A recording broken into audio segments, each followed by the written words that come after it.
What's up, everybody? Welcome to Game Moose episode 138. I'm one of your hosts, Ryan Turford, alongside the ghost with the most, Drew McMillan. Yeah, I'm very ghosty right now. Is it like because it's Sunday afternoon? Yeah. No, because there's new Destiny out, and I'm playing a lot of Destiny. What's Destiny? I've never heard of this game. I'm collecting ghost shells of myself. Oh, is that actually the lore behind the ghosts in Destiny? To trade with the spider. There's stuff. I don't know enough about Destiny lore. There's new economy stuff in Destiny. We'll talk about in a minute. Jesus Christ, that sounds like the doubloons from World of Warcraft Battle for Azeroth, usable in the Island Expedition. Yeah, that's about right. It sounds like it's the equivalent. AKA the most worthless currency in any video game I've ever seen. Anyways, on today's show, we're going to talk about the upcoming Nintendo Direct and what we think we're going to see from it. We're also going to talk about Destiny 2 Forsaken, which Drew mentioned. It's a video game that's out now.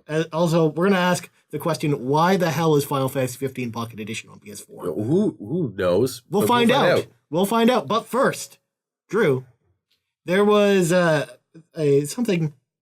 Fuck, I totally fucked this up. Drew, tell me all about Alienware's Academy esports training. Yeah, so that's the thing. So I talk to the people at Dell all the time, and they're sending me like news and new releases and stuff like that. And one of the things they're talking about a lot right now is like how they're shifting their gaming hardware. They're making a lot of improvements. Like their laptops and stuff are getting better. But it's kind of weird. Okay. Is they're incorporating like training software in their Alienware hardware platforms. So it does stuff like, it's hard to describe without seeing it, but like essentially it helps you like figure out like how to track how it tracks your eyes and where you should be looking on the screen when you're playing first person shooters. It probably tracks your number of clicks. I don't know if it's got a CPM meter, but I wouldn't be surprised if it does. I mean, it was a big stat when I was playing StarCraft. Yeah, that was the stat. But yeah, it's all geared towards like getting people into esports, and it's just shows you how much bigger esports keeps getting. That, and the other thing I wanted to just briefly mention was there's news now that parents are hiring esports like coaches and trainers and tutors. Mm-hmm. Well, we saw this news story a few weeks ago with the Fortnite tutors. Yeah, so this is a whole thing. Like, this is how intense this stuff is getting. Yeah. Right. So now you've got like software that's built into hardware that's designed to help you, I don't know, to teach you where to look on the screen, which is kind of weird. Yeah. Well, it's got to use that webcam on that computer for something. I think it's using some of the Tobii stuff too, which is like the head tracking, eye tracking stuff, which is just crazy as hell. So yeah, that's a thing. Look out for that. Now, the real question I have for you, my 82-year-old grandmother, has an Alienware computer. Yes. Will it help her be a better gamer? Well, I think she has a pretty good chance of becoming an Overwatch Pro. Oh, excellent. If she uses this. I mean, the best part is we didn't actually put this on the news report, Drew. Did you know that there's an Overwatch team coming to Toronto? Oh, wow. That's great news. We don't have a team name, but it's one of the new expansion teams for next season. Wow. Can the team be, how do they name the teams in the Overwatch League? I don't even know. They usually just Blizzard assigns team names usually. But is there like some kind of theming? Are they like, is it like off of animals or? There are some that are animals. There are some that are like different things in nature. Okay. It's just usually pretty random. Could we be like the Toronto? The Toronto Moose? Yeah, the Toronto Moose. That'd be interesting. Or the Toronto like Void Stalkers. You know, what do those have to do with each other? That's so weird. One of them is a Blizzard thing. That's also true. You're not wrong. Yeah. Yeah. The one. Go Void Stalkers. Yeah. As long as they don't a pennant with like a foam finger. As long as they don't do what the Toronto Raptors did when they decided to name the Toronto Raptors, was they decided that the way they were going to name the Toronto Raptors was to hold a poll in the city of Toronto. There was a contest. And that was right when Jurassic Park came out. Yes. So obviously the team name became. Well, do you know what the runner-up was? I don't remember. Dragons. We could have been the flippin' Dragons. That would have been so much cooler. That would have been the Toronto Dragons? Yeah, and then like we would have been like way ahead with like we could have done some tie-in marketing with like the Game of Thrones. Now, Drew, there are no Overwatch teams that use dragons so far. Maybe this could be could the be it. return of the Toronto Dragons. This could be it. I would be very excited if that's what happens. So, yeah. Esports training, get some. Of Get course, it's too late for us. We're too fucking old, apparently. Yeah. Well, I mean, when you're 28 years old, you're supposed to retire. Right. So, yeah. Like me, I'm a retired esports pro. Yeah, so we've hung up our hats and now we're just talking. Yeah, exactly. Yeah, now we're commenting. No, I mean most of the time that's how you transition into professional collectible card games. Yeah. Because there's no real age limit. Like John Kibler, for example, he's just playing. He's going to play forever. Look at that guy. You just shoot the moon, buddy. Shoot the moon. I know. Dream and dream big. Yeah. All right. Next topic, Drew. Yeah. Let's talk about the Nintendo Direct. So there was supposed to be a Nintendo Direct this week, but there was an earthquake in Hokkaido, the Hokkaido region in Japan, which caused it to be delayed. And since we got the announcement this weekend, we didn't know it was coming other than some rumors. We thought it'd be fun just to go through some quick things. So, Drew, I'm going to tell you a couple things I think we might see, and you tell me what you think of them. All right, cool. So, first up, there's going to be a new Smash character. Yeah, that's a no-brainer. That's an inevitability, right? But, like, they got to cram as many Smash character announcements in before the game comes out. Right. Yeah. So I think the character we're going to see is either going to be a Sun and Moon Pokemon like Cineroar or something like that. Right. Or Isaac from Golden Sun. What do you think about that? Or who do you want to see in Smash Brothers? Isaac from Golden Sun. Yeah. Why specifically Isaac from Golden Sun? I know we have other Golden Sun characters. Number one, there are no Golden Sun characters currently in Smash Brothers, but Isaac was an assist trophy in the last Smash Brothers game. Well, actually, the last two. He was in the Wii version. Okay. Number two, the characters they've been introducing have all been characters from the leaders of the character poll that they did a couple of years ago. Yeah. Isaac was like one of the top 5. Okay, there you go. And number 3, he's an awesome character that has like cool magic abilities and sword abilities. Like he's very different from a Fire Emblem character. Yeah. Even though he uses his sword and magic. So I think that he would be a great fit. And then of course, like a Pokemon, I think there's going to be a new Pokemon, whether it's announced at this Direct or another Direct. And I mean, like, it's going to be a Sun and Moon Pokemon, like obviously. Bulbasaur? No, because Bulbasaur is already in the game. Oh. Or, sorry, Venusaur, not Bulbasaur. Because you've got Squirtle, Venusaur, and Charizard. They're all characters with the Pokemon Trader. Interesting. Yeah, because like Greninja is a character. Yeah, Greninja, Mewtwo, yeah. Jigglypuff, Pikachu, yeah. Pichu. I can't think of, I mean, off the top of my head, I can't think of a character from Sun and Moon that would be like ideal for I think the best game. one would be Cineroar, like I mentioned, where it's like he's like basically like the final form of the cat, Fire Cat. Yeah. And he punches things. Yeah. He's kind of already a fighting Pokemon anyways. Yeah, he is. He's like, 'cause he's the big beefy guy. Like he reminds me, he's probably would have a similar moveset to like Lucario. Yeah. Which is also already in Smash Brothers as well. Yeah, and he's got like a wrestler kind of vibe going on. Yeah. Yeah. So I think it'll be those two. Like a lot of people think it might be what's his face from Super Mario RPG, but I think he'll be in the game too. But Gino, that's who I'm thinking of. Is Ditto in the game? Can we get a Ditto? That would be a little too weird. It would be hilarious if you had Ditto and like he turned into all the Pokemon. What would Ditto's final smash be? He turns into all the Pokemon. All the Pokemon. Yeah. That'd be cool. Like, it'd be cool if you could turn, like, he had some... I don't think Ditto has the ability to morph into other Pokemon. Isn't that what Ditto does? He, like, copies moves, right? Because he's, like, an amorphous blob. Yeah, you're right. So just do that. Yeah, I don't know. True. What I want to see all the ghost Pokemon. Put all the ghost Pokemon in. Like Gengar. Or the weird mimic one, the one that looks like a spooky Pikachu. Oh. I can't remember his Mimikyu? name. Yeah, Mimikyu. Yeah. What about Mr. Mime? Would Mr. Mime be a good character in Smash Brothers? Mr. Mime would be an ideal character in Smash Brothers because he can mime things. But he wouldn't be able to talk because he's Mr. Mime. Well, exactly. It would just be like a little speech bubble, but with like little dots. And that would just be very intimidating. Oh my god. So, yeah. These are great ideas. Like, Nintendo, take notes. These are... Sakurai... Call us. We're available. We'll call Sakurai. Yeah. The 2 Echo Fighters I think they'll announce because I think there will be Echo Fighters as well. Proto Man and Shadow the Hedgehog. Because they both make too much sense not to be there. Is Knuckles his own character? No, but Knuckles is already a confirmed Smash trophy. Okay. Well, he's like one of the assist fighters. Okay. So I don't... Again, any of the assist trophies won't be fighters. So Shovel Knight, Waluigi, Knuckles. That's Zero. Yeah. What are you doing, man? Yeah. But like Proto Man would basically have the same moveset as Mega Man, and then Shadow would basically just be Sonic. So they both make sense. Is X in these games yet?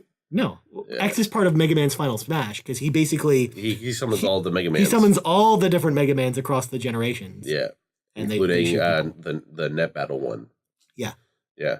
Whatever his name is. Yeah. We're also going to get some new 3DS game that makes everyone say the phrase, "Why isn't this on Switch?" Duh. Because they already talked about how there'd be 3DS games. I personally don't think Animal Crossing Switch will be announced at this Direct. A lot of people keep saying they think it will be, but I don't think it will be. I don't even think that game exists other than pre-planning at this point. Yoshi will get a name and will come out in early 2019. That's just what I think. It'll get an actual release date. Because it's still just the Yoshi game. It's just called Yoshi. Yoshi 2019? Yeah. I think, though, and this is the surprising one. Yeah. You might call me on this one. Either Metroid Prime 4 or Bayonetta 3 will get a gameplay trailer, and we'll have a release window sometime in 2019. Bayonetta seems like a good bet. Yeah. Metroid is such an unknown quantity right now. Yeah. We don't even know who's developing that game. Yeah, like I want there to be a gameplay trailer. Yeah. But I think we're going to see one of the two of them, and it's probably Bayonetta, but... Well, especially because like Nintendo did a very un-Nintendo thing, and that was that they announced that title without any kind of information behind it whatsoever. Yeah. Like their recent trend has been trying to do what other companies try to do, and that is to announce titles only when they have something to show. Right. And have sort of like a roadmap for it. Mm-hmm. But they went in with Metroid 4. That was what made that whole Direct so weird. Well, I thought it was like, here's a bunch of games that are coming out that we have very little information about. Between that and the Pokemon announcement, where it was like some dude in Japan behind a desk saying, "Hey, by the way, we're making a Pokemon game." Yeah. We like Pokemon. It was like the fucking the E3 announcement of the Respawn Star Wars game. Oh, like, God, yeah. So you're making a Star Wars game. Fallen Order. Yes, it's here's what it's called. Cool. See you later. Yeah. Just interview Vince Zampella in the audience. Yeah, it's like weird stuff, man. Yeah, how video games get announced these days just really trips me out. Yeah. And last but not least, there will be some Bethesda game port. Yeah. What Direct would be a Direct without a Bethesda game port? Fallout 4. We're going to Fallout 4 on the Switch. It could be Fallout 3. Maybe, yeah. Maybe. Yeah. Maybe it could be a Fallout collection. Sure. Leading up to 76, I guess. Yeah. Or maybe they announced that 76 eventually comes to Switch. I do not see 76 on the Switch. You see this, but that system is getting Doom Eternal day one. Yeah, it's true. That's true. I mean, if it can run that, it can. The smart thing for Bethesda is just pump up their install base, right? Yeah. So whatever gets them more money. Yeah. Pretty much. Yeah. So that's what we think. We'll talk about the Direct hopefully next week when they announce it. We'll wrap that up for you. But in the meantime, Drew, the Direct is so far away, but we need to talk about a game you've been playing. Yeah. Destiny 2 Forsaken. Forsaken came out on Tuesday, and I've been playing it a lot. So only a little? A lot. I finished the campaign and unlocked the Dreaming City, which is sort of like the Dreaming City is the endgame content. Okay. Is that like the new hub place? So this is the interesting thing. Unlike, for example, the Taken King expansion, which had just the Dreadnought, right? This has the Reef and the Dreadnought. Okay. Or rather, the Reef and the Dreaming City. And the Dreaming City is, again, sort of like all the endgame content.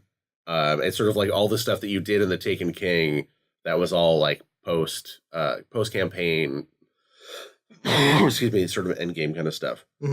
So it was doing stuff like, finding hidden keys and stuff like that. And there's still some of that stuff to do in the Reef, but there's even more sort of weird, mysterious stuff going on in the Dreaming City. Because it's like this, like, the fiction is that the Dreaming City exists on the edge of like our universe and the hidden pocket dimension from which the Awoken come from.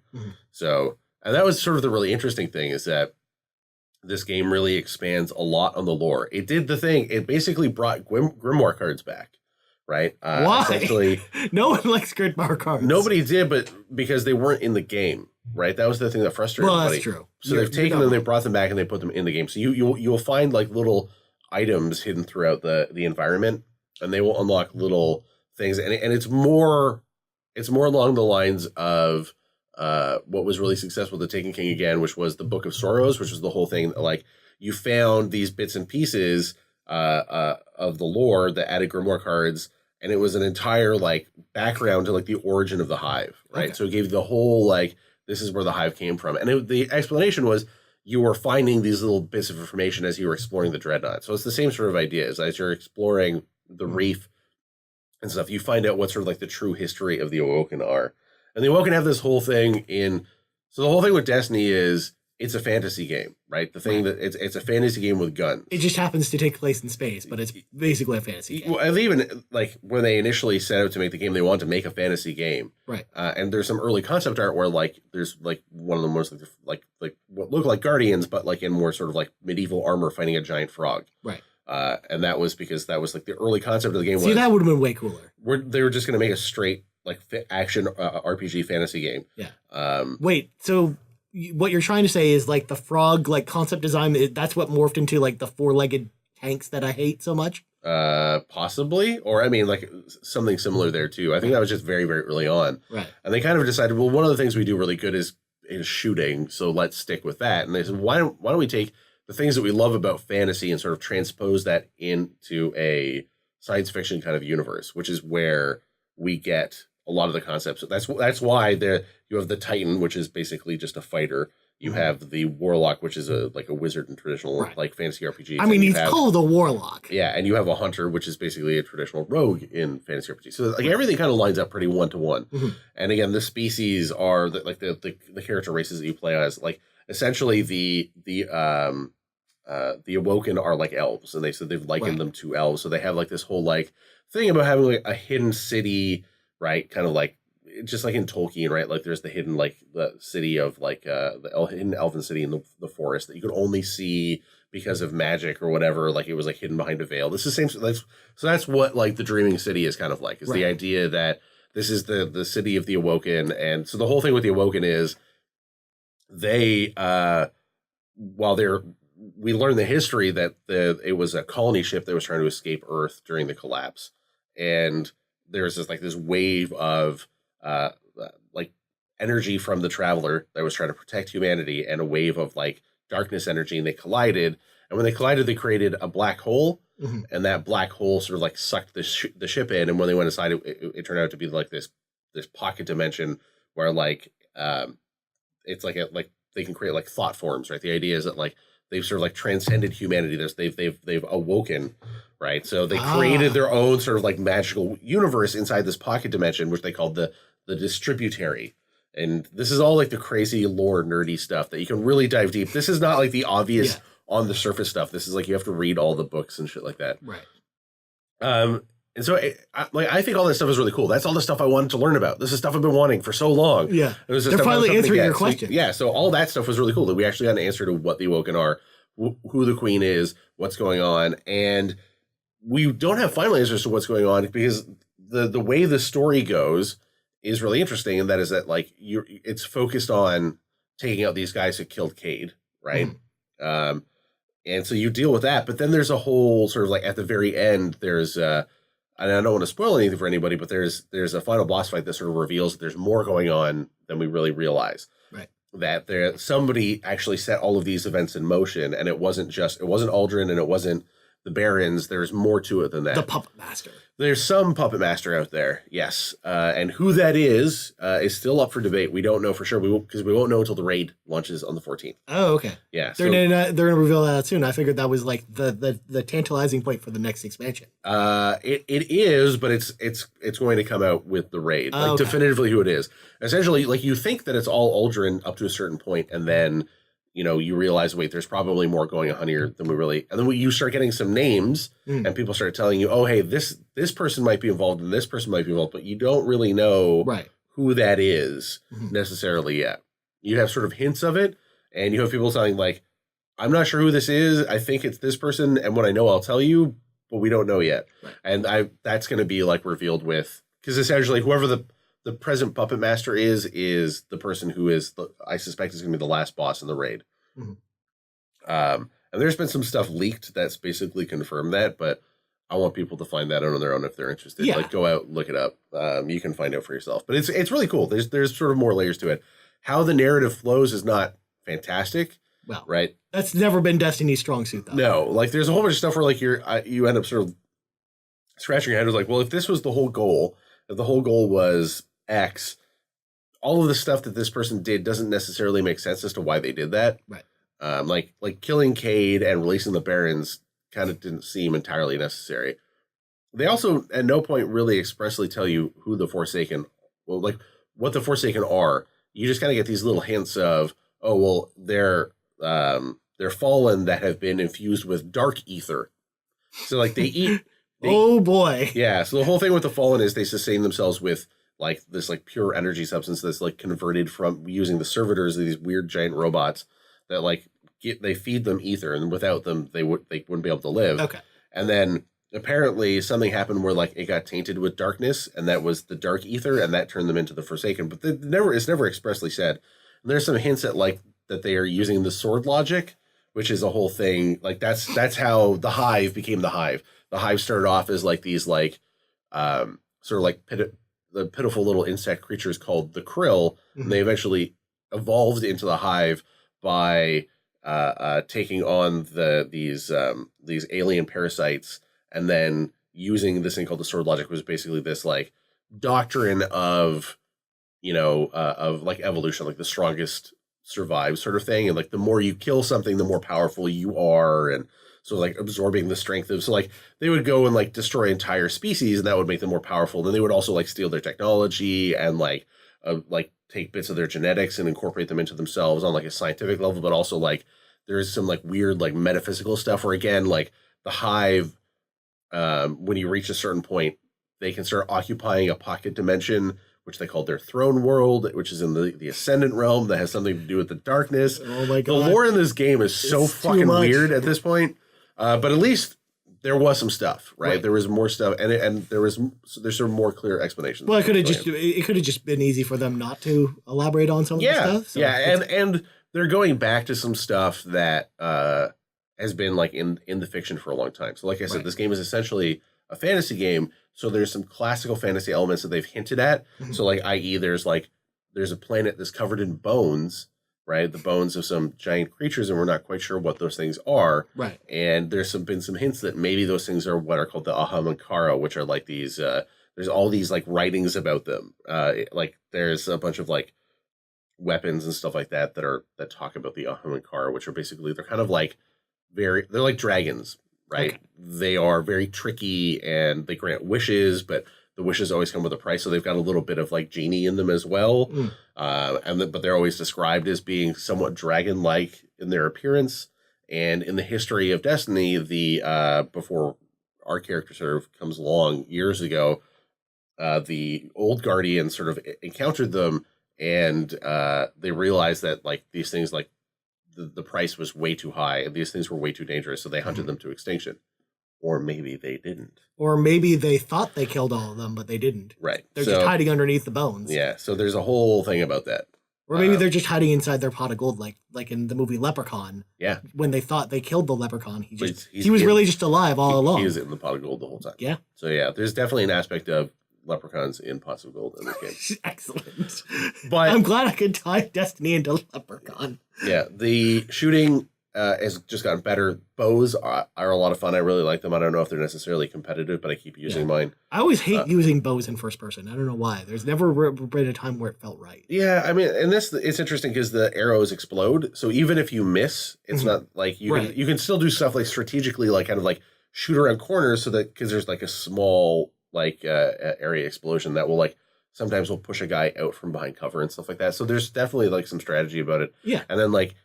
You want to wind up your shot all the way because you get the most power from that, but you don't necessarily have a high rate of fire. And then, so it's all about focused on precision shots, and that's a whole thing. So yeah, there's definitely an interesting dynamic to the bows, and I really enjoy them. I think they're a fun addition to the game, but I don't see a lot of other people using them, so I don't know if they're necessarily. They're probably just really bad in PvP. Yeah, well, I haven't even played much PvP. But this is the one thing about Destiny I always play is the PvP. I played a little bit of Gambit now. Right. Now that I'm like light level 500, which is the soft cap. So the end game basically starts at 500.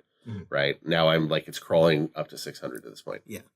And the only way to do that is doing special like hard challenges and doing the raid and so on. So Got to get those world quests. Got to get all those amazing drops. Yeah, and that's going to be all stuff like that's a lot of stuff that happens in the Dreaming City. Yeah. Like there's a lot of stuff with like with bounties and stuff. So like bounties are back in a big way, and every single character has a bounty. And like in the Dreaming City, there's a character there that gives you bounties.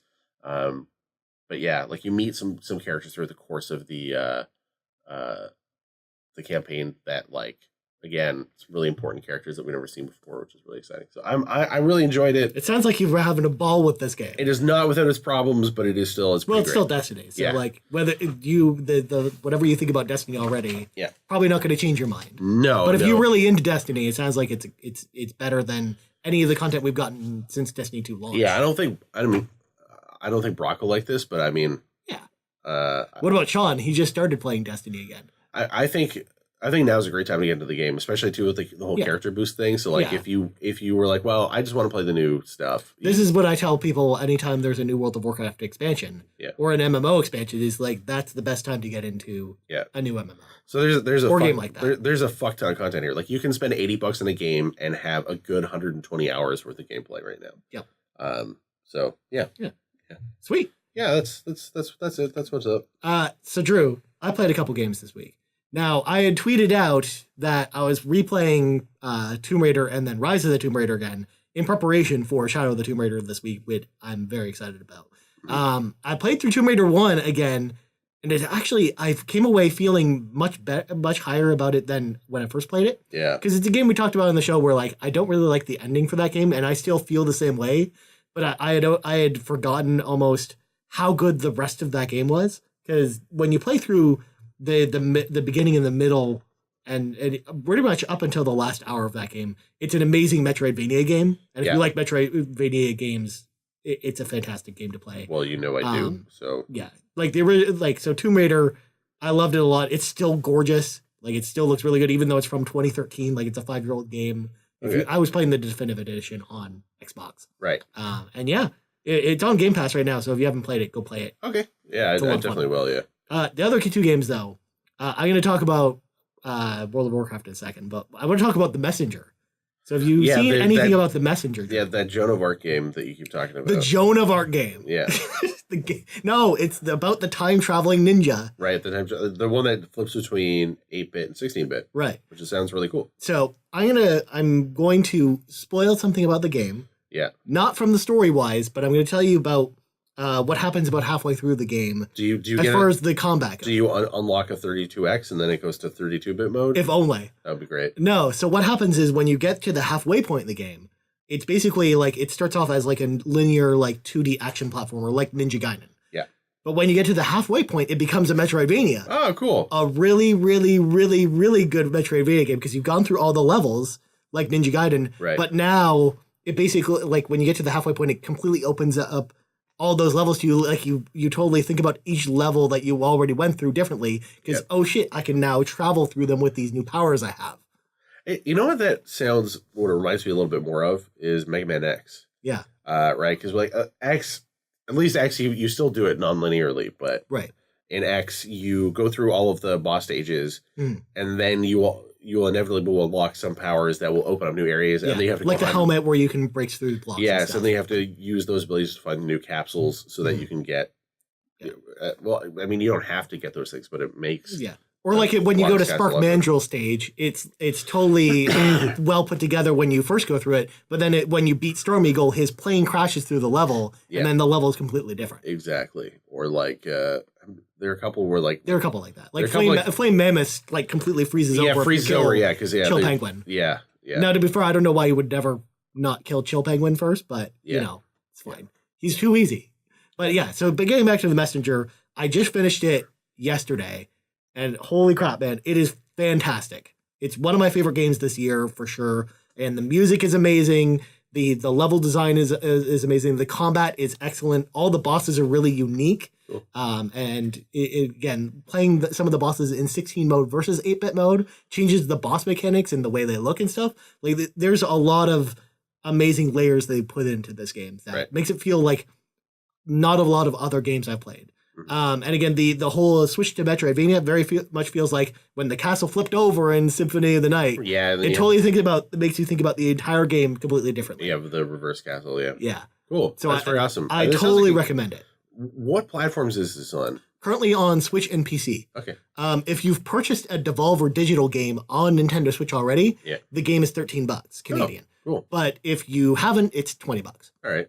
I mean, that's pretty decent, though. And that's Yeah. gives you a reason to maybe consider some other Devolver games. And it's coming to PS4 and Xbox, I believe, at some point. They just haven't announced a release date for that yet. But if you haven't played it and you like games like that, go play it. I need more reasons to play games on my Switch, so that's fine. Yeah. Other thing I want to talk about, Mega Man 11 demo's out. Yes. I played through the demo 4 times to completion. It's only Blockman. Yeah. And it feels just like classic Mega Man. Yeah. It's exactly what I wanted it to be. It looks like classic Mega Man, except the doors are different. Yeah, where you don't you actually fall to the floor before going through the door instead That's wrong. Yeah, they need to fix that. It looks weird, but it just doesn't feel right. Yeah. And I like the fact that when you fight the Robot Master Blockman, he doesn't feel like a normal Robot Master because you fight him like normal, and then halfway through the fight he switches to like Big Blockman, where he takes up like the whole screen. That's nuts. And he has like you have to basically kill the target in the center, but his hits do 1/4 of Mega Man's full health. That's nuts. So you have to. They've done stuff like that with Robot Masters in the past, though, where at least when you get him down to halfway health, his pattern changes. Yeah. So it sounds like the pattern changes even more. Yeah, extreme. like he has a completely different design. Yeah. And once you beat him in his big mode, he then goes back to little mode at the same amount of health, and then you have to kill him with a new movement pattern there. That sounds hard as fuck. Yeah. Well, that's only on normal mode because there's multiple difficulties this time around. Yeah. Like there's a casual mode which is like really, really, really easy, and then there's a mode above that which is basically like normal mode from Mega Man 2. Yeah. Where basically all of the mechanics are the same, but the enemies take half as much damage to beat. And then normal mode, which is like normal. But then there's a super hard mode that I can't wait to try. Shit. But you can't play it in the demo. It's in the full game though. Okay. But yeah, I'm so psyched for Mega Man 11. So you sound sold. You're sold on Mega Man 11. If you haven't tried the demo, it's on every console. So Switch, PS4, Xbox One. So does this mean that there's hope for the future of Mega Man then? I think so. I think we do know Capcom is on the record saying this. Yeah. X9, basically relies on this selling well. Okay. So if you want X9, buy this game. Please buy this game. Yeah, because I want to play X9. We gotta resolve the plot lines from Mega Man X8. Yeah. God, that game's terrible. Yeah, we gotta figure out what up with the virus and the Wily and Zero. God, have you? Yeah, it's probably been forever since you played that game. I played it recently because it's part of the X collection. Yeah. Oh my God, that game's bad. Yeah. It's really bad. I mean, it's not as well. No, I mean, gameplay wise, it's much worse than all of them. I think that's the problem. Well, not only that, it was bad at the time. Yeah. But it's aged even worse. Yeah. Somehow. I mean, the gameplay stayed tight throughout the X games, even when they were doing those really cheesy cutscenes. Yeah. Like X7's cutscenes are terrible. Like that's the whole no, right? Like the what have I done? What am I fighting for? Yeah, it's got some of the worst voice acting ever. But at least the games were fun. Yeah. And then they hit 8, and then they went polygonal, and it just played trash. X7 and X8 are no bueno, no bueno, and even X6, that series got progressively worse. So I'm interested to see what they would do with an X9 and how they would change things.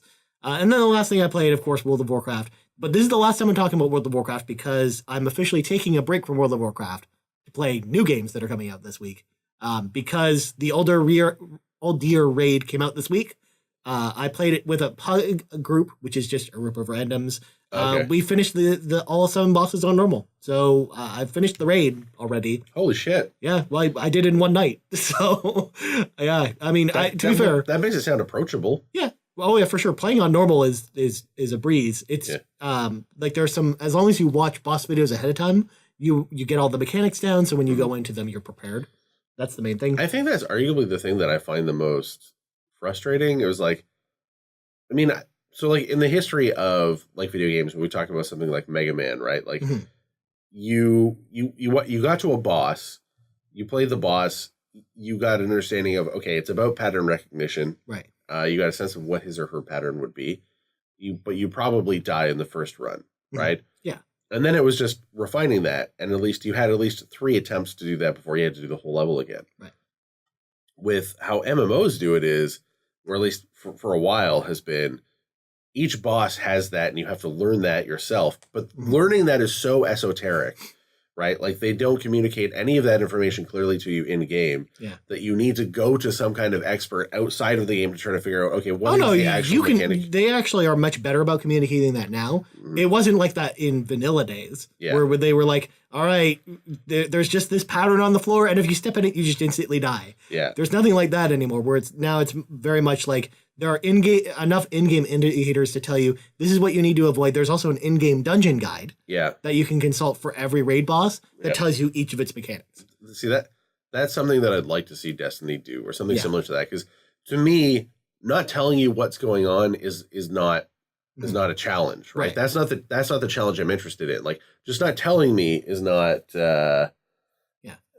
Like that just artificially makes the boss harder than it needs to be. Yeah. Or just more frustrating than it needs to be. Yeah. Because that's the thing. They just implemented that in Warlords of Draenor. Yeah. Where they basically have that for every boss. There's boss breakdown on all difficulties. Because there's 4 different raid difficulties. Normal is just the second one of 4.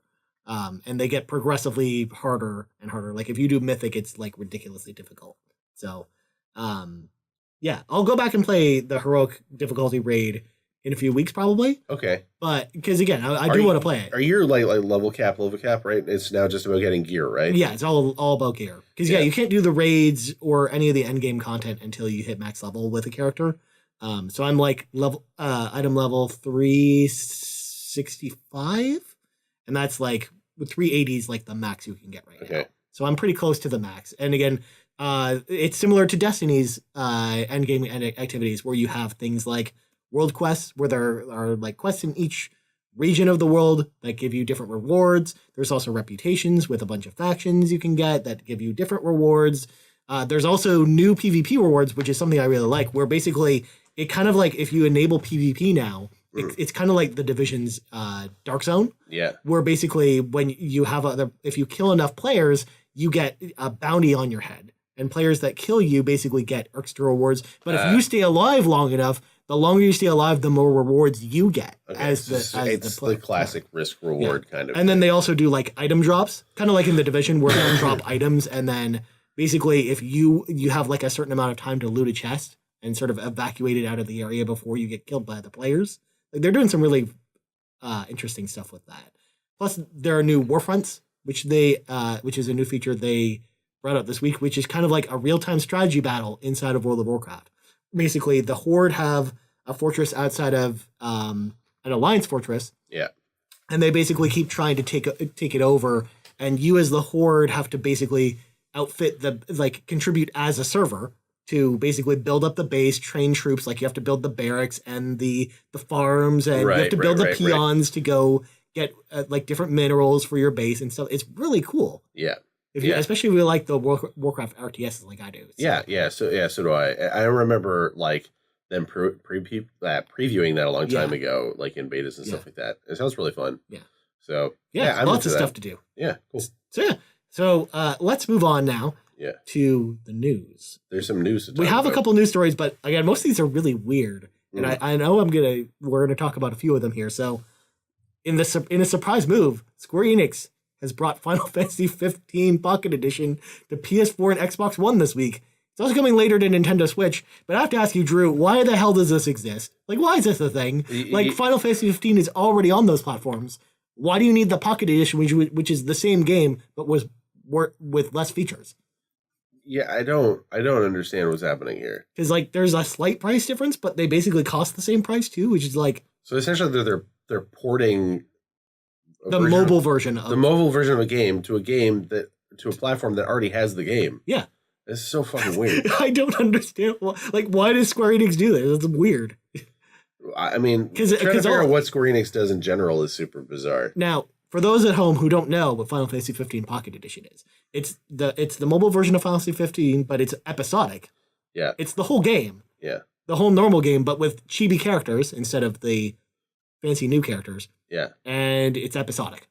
Otherwise, it's exactly the same game. That's so fucking weird. I mean, it's Switch, that makes sense. Because Switch doesn't have Final Fantasy 15. Yeah. It makes sense to put it there. But yeah, it's like... Why would you put this on any other platform? It's such a weird move. I don't understand Square Enix sometimes. So, let's move on. Speaking of things that don't make sense, Drew, did you know that THQ Nordic has a bunch of game franchises? I did, and they just purchased another one. They just purchased another one. It just never ends with these guys. So they purchased the Kingdoms of Amalur IP from the state of Rhode Island and 38 Studios, or what's left of them anyway. Well, I don't think 38 at all exists anymore. Yeah, they were just named as like the person they bought it from in multiple stories, which is so weird. But again, I think like as an entity, I think they're dissolved. Yeah, because I mean they. So 38 Studios was a company that was developing an MMO called Kingdoms of Amalur. Well, no, it was called something else, but it's a big IP, but then Copernicus is the name of the MMO. Right. Within the Amalur universe. Yeah. Well, there was Kingdoms of Amalur, there was a like an action RPG. Yeah, Kingdoms of Amalur Reckoning, which was actually not intended to be an Amalur game initially, but then they purchased it and then slapped a bunch of Amalur stuff in afterwards or some stuff. No. So, because it was published by EA, but basically they had been developing the game. It was supposed to be an MMO. Yeah. But then they were developing the Copernicus MMO separately. Yeah. So then they just turned Kingdoms of Amalur into an action RPG. Well, that's what happened. Well, yeah, there's Kingdoms of Amalur Reckoning was not an Amalur game. It was being developed by a different studio under different circumstances. And they bought that game and then put all the Amalur lore into it to expand. Yeah. So I don't know enough about this. So. Yeah. There's all kinds of weird stuff. Yeah. And the whole thing was like, it was owned by like a baseball player. Well, yeah, Kurt Schilling. He was the one who founded the studio. That's why it's called 38 Studios. Yes. Because that was his number. Yes. And Todd McFarlane did the art. Yeah. He wanted to make an RPG that was better than World of Warcraft. And he loved WoW. Yeah. And that's what Copernicus was supposed to be. That was what Copernicus was supposed to be. And by all accounts, it was very far along, but it was just poorly managed. And that whole thing collapsed. They borrowed a whole bunch of money from the state of Rhode Island, and then they couldn't pay it back. Yeah. And it turned out that they weren't doing the things they were supposed to be doing with it. Yeah. And it kind of pissed off a bunch of people. And they said, no, you're done. Yeah. And so, they pulled the plug on all of their grants and stuff like that. And, and they couldn't meet a bunch of stuff. So it's just bad all around. And then it turns out that years later, Kurt Schilling is a bag of shit. So, the fuck that guy. It really sucks that a bunch of people lost their jobs because of that, though. Well, especially because Amalur not only sold well, but I think was actually a really good game. I mean, I didn't love it, but that's. I think anyone who likes Fable, will really like that game. It's basically like Fable. Yeah, but without the dumb thing that I don't like about Fable, like the dumb humor, the stupid fart jokes and stuff like that. They took that stuff out of it, but it plays just like Fable does. as like sort of like an action RPG. Yeah. So basically 38 got liquidated. They went to bankruptcy production and like everything went away. Mm-hmm. Yeah, because they borrowed $78 million from the state of Rhode Island and they could pay like none of it back. Yeah, but I mean those are the only people that they were indebted to either, right? Like there were a bunch of other people. Yeah, and essentially what happens is when these things happen, they sell off all of this is how bankruptcy works, right? You declare bankruptcy and they say, okay, we're going to sell off all of your assets. We're going to put that into one big bank account, and then we're going to look at who you owe money to, and we'll divide that up into what money that is. We'll make sort of like the equivalent percentages. So like if you owed 75% of your total debt was to one bank, then 75% of whatever the liquidation proceedings were. So this is how long this process has taken to sell off everything, right? Yeah. So they probably got this for a steal. Yeah. Which is kind of what THQ Nordic seems to do. Yeah. Just take whatever franchise is like super cheap. Yeah. I mean, it's either that or they just have piles and piles of money just lying around. Like whoever owns THQ Nordic must just have a ton of money. Yeah. Because they bought so many franchises recently. Like they have more games in development than EA and Activision put together. Yeah. Which is bizarre. That being said, I think that it would be awesome to see either a re-release of Kingdoms of Amalur, because again, I think it was a really good game. Yeah. Or like a new Amalur game. Like I would love to see another game in that franchise. Yeah. I think that would be really cool. Yeah. Or just to see another studio have a crack at it. I think that'd be pretty cool. All right, next one. This is a game that I want to put on people's radars, so that's why we're talking about this news story. Taito have announced that the rare SNES game, The Ninja Warriors Again, will be coming to Nintendo Switch in 2019 as The Ninja Warriors Once Again. See what they did there? They put once It's in a the very title. clever name. It was Ryan, very clever. what are the Ninja Warriors? So the Ninja Warriors, first of all, is a SNES port of an old beat 'em up arcade game called Ninja Warriors. In Ninja Warriors, you play as a female robot ninja because robot ninjas are awesome, right? Naturally, they're all the rage. But what they did with the SNES version is not only did they give you more ninjas to play as, but they also had really an amazing graphical style, awesome music, and really interesting and unique boss encounters with multiple different difficulties and different attack patterns and stuff. It was a really awesome game for the time. But the reason why the game is so rare is because Taito didn't make enough copies of it. I have a copy of this game at home. It goes for about $150 on eBay. Yeah. For the loose cart. That's nuts. Yeah. A new copy of this is $1,000. That's crazy. Yeah. So yeah, it's an awesome game that just not enough people have gotten to play. I've never That heard still of it. really holds up because I played it a couple weeks ago for capture for a video that's coming out soon. Okay. And I think it's fantastic. Now this version is going to have 2-player co-op, which wasn't in the original version. Yeah. There's going to be updated graphics and 2 more ninjas. So there's going to be 5 robot ninjas. That's now a lot of ninjas. Instead of 3. Yeah. There's lots of robots in this game. I There's love robot robots. ninjas. I'm a big fan of both of those things. So yeah. Cool. And last but not least, in a weird one, 2K have announced that Civilization 6 is coming to Nintendo Switch on November 16th. Okay. I guess that was going to be part of a direct, but they just decided to announce it the other day. Sure. But I mean, I've never played Civ 6. Yeah. That's the one Civ game I've never played because I've always loved the Civ series, but my computer has never been powerful enough to run Civ 6. So Yeah. I'm interested to see what they do with the Switch version. Yeah. Yeah. What do you think about Civ? Do you like Civ? I love Civ, and how they've had a weird history of how they've ported the games to the consoles. So there was a special. There was Civ Revolution, Civ Rev, which was specifically for consoles, and they learned a lot from that. Mm-hmm. So I think this sounds cool. Especially because we haven't seen a Civ game on consoles since. Yeah, I think they did a couple mobile ports. Yeah, but this is the first time we've had an actual Civilization game on home consoles, especially a numbered Civilization game. Yeah, yeah. So I haven't played Civ in a long time, so I haven't played since Civ 4, I think. So it'll be good to jump in again. Nice. Yeah. All right. So before we go, Drew Plugs go. I'm at T McMillan on Twitter, and you find me on Xbox playing Destiny 2 a lot. It just never ends. Well, I just unlocked the Dreaming City, so now it's what endgame content am I interested in playing? And it sounds like there's some fun stuff now. Usually, the endgame stuff I don't care for.